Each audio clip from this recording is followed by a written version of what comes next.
উত্তর নেব, অবশ্যই প্রাসঙ্গিক এবং টু দ্য পয়েন্ট। স্যারের ব্রিফিং শেষ হওয়ার পরে আপনারা প্রশ্ন করতে পারবেন, সেই ক্ষেত্রে কোনো প্রশ্ন যেন রিপিট না হয় এবং একজন আরেকজনের প্রশ্ন করার সুযোগ দেবেন। এই প্রত্যাশা রেখে আমি স্যারকে অনুরোধ করছি আজকে ব্রিফিং আরম্ভ করার জন্য। Sir please.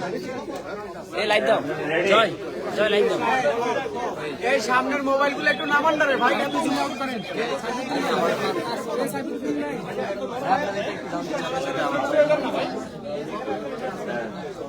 বিসমিল্লাহির রহমানির রহিম।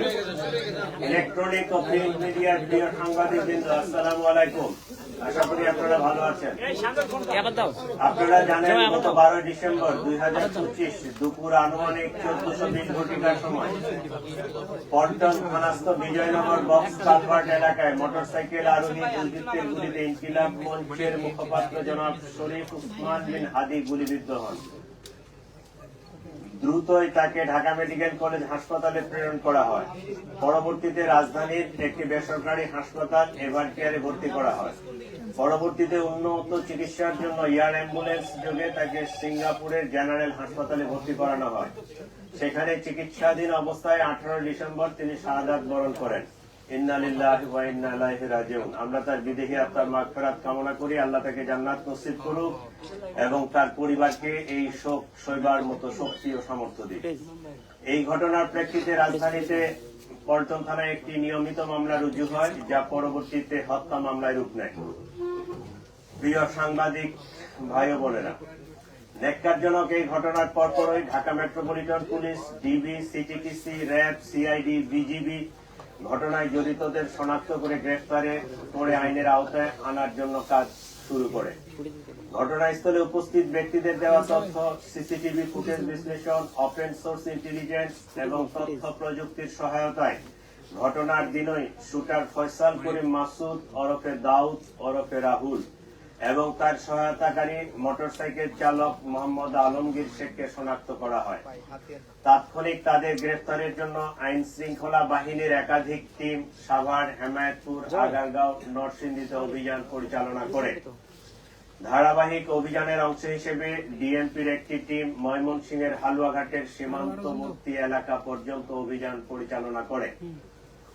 প্রিয় সাংবাদিক বৃন্দ, আপনারা জানেন এই ঘটনার সাথে জড়িতদের আইনের আওতায় নিয়ে আসার জন্য আমরা যথাসাধ্য চেষ্টা করছি। ইতিমধ্যে সংশ্লিষ্ট মামলাটি নিবিড় তদন্তের জন্য ঢাকা মহানগর গোয়েন্দা পুলিশের নিকট হস্তান্তর করা হয়েছে। তদন্তকালীন এই যাবৎ এই ঘটনা সংগঠনে পরিকল্পনায় অংশগ্রহণ, ঘটনায় ব্যবহৃত অস্ত্রগুলি লুকানোর সাথে জড়িত, ঘটনার মূল দুই হোতাকে পলায়নে সহায়তাকারী সহ মোট 11 জনকে আমরা গ্রেফতার করতে সক্ষম হয়েছি। গ্রেফতারকৃতরা হল হুমায়ুন কবির, ফয়সালের বাবা; হাসি বেগম, ফয়সালের মা; শাহেদা পারভিন সামিয়া, ফয়সালের স্ত্রী; ওয়াহিদ আহমেদ শিপু, ফয়সালের শ্যালক; মারিয়া আক্তার লিমা, তার বান্ধবী; মোহাম্মদ কবির, নুরুজ্জামান নোমানী ওরফে উজ্জ্বল, সিবিয়ন দিও, সঞ্জয় চিসি, মোহাম্মদ আমিনুল ইসলাম রাজু, আব্দুল মান্নান। এই 11 জনকে আমরা গ্রেফতার করেছি। এই ঘটনায় জব্দকৃত উল্লেখযোগ্য আলামত সমূহ: হত্যাকাণ্ডে ব্যবহৃত 2টি বিদেশি পিস্তল, 52 রাউন্ড গুলি, ম্যাগজিন, ছোরা; হত্যাকাণ্ডে ব্যবহৃত মোটরসাইকেল ও ভুয়া নম্বর প্লেট, যে নম্বর প্লেটটি অপারেশনের সময় লাগানো ছিল; ঘটনার সময় ওসমান হাদিকে বহনকারী অটোরিকশা; ঘটনাস্থল থেকে হত্যাকাণ্ডে ব্যবহৃত গুলির খোসা, ভিডিও চিত্র, সিসিটিভি ফুটেজ ও অন্যান্য আলামত; প্রায় 53টি অ্যাকাউন্টের বিপরীতে 218 কোটি টাকার স্বাক্ষরিত চেক। প্রিয় সাংবাদিক বৃন্দ, তদন্তে প্রাপ্ত তথ্য, বিভিন্ন গোয়েন্দা সংস্থার প্রতিবেদন, গ্রেফতারকৃতদের দেওয়া জবানবন্দি পর্যালোচনা করলে দেখা যায় ফয়সাল ও আলমগীর ঘটনার পরপরই ঢাকা হতে সিএনজি করে আমিন বাজারে যায়। পরবর্তীতে তারা মানিকগঞ্জের কালামপুর যায়। সেখান থেকে পূর্ব পরিকল্পনা অনুযায়ী একটি প্রাইভেট কারে করে ময়মনসিংহের হালুয়াঘাটে পৌঁছে। ঘটনাটি তাদের পূর্ব পরিকল্পিত ছিল। এই জন্য আসামিদেরকে চিহ্নিত করার পূর্বেই তারা সীমান্ত পাড়ি দিতে সক্ষম হয়। হালুয়াঘাটের পূর্বে মুন ফিলিং স্টেশনে জনৈক ফিলিপ এবং সঞ্জয় তাদেরকে গ্রহণ করার জন্য অপেক্ষা করতে থাকে। ফিলিপ তাকে সীমান্ত পার করে ভারতের মেঘালয় রাজ্যে জনৈক পুত্তির নিকট হস্তান্তর করে।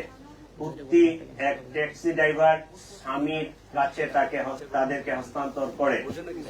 স্বামী মেঘালয় রাজ্যের তুরা নামক একটি শহর আছে, সেই শহরে তাদেরকে পৌঁছে দেয়।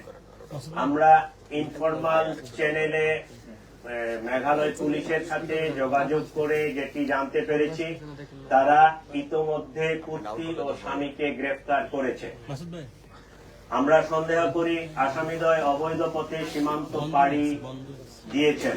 এই ঘটনার সাথে বিভিন্নভাবে জড়িত থাকার কথা স্বীকার করে গ্রেফতারকৃতদের মধ্যে 6 জন স্বীকারোক্তিমূলক জবানবন্দি প্রদান করেছেন এবং 4 জন সাক্ষী তারাও 164 ধারায় সাক্ষ্য প্রদান করেছেন। প্রিয় সাংবাদিক বৃন্দ, চাঞ্চল্যকর এই ঘটনায় রুজুকৃত মামলাটি অত্যন্ত গুরুত্বের সাথে আমরা তদন্ত করছি। গ্রেপ্তারকৃতদের কাছে পাওয়া তথ্য, সাক্ষীদের জবানবন্দি, উদ্ধারকৃত আলামত পর্যালোচনা ও সার্বিক বিবেচনায় মামলাটির তদন্ত শেষ পর্যায়ে রয়েছে। আগামী 7 থেকে 10 দিনের মধ্যে আমরা চার্জশিট প্রদান করতে সক্ষম হব ইনশাআল্লাহ।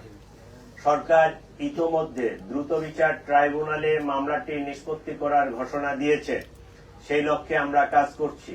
এই জন্য এই জঘন্য ঘটনার ন্যায় বিচার নিশ্চিত করতে রাষ্ট্রের পক্ষ থেকে, আমাদের পক্ষ থেকে সর্বোচ্চ প্রচেষ্টা অব্যাহত রয়েছে। আপনাদের সবাইকে আমি আন্তরিক ধন্যবাদ এবং নববর্ষের শুভেচ্ছা জানাচ্ছি। এই পর্যায়ে আপনাদের যদি কিছু জিজ্ঞাসা থাকে, আমি এবং আমার সহকর্মী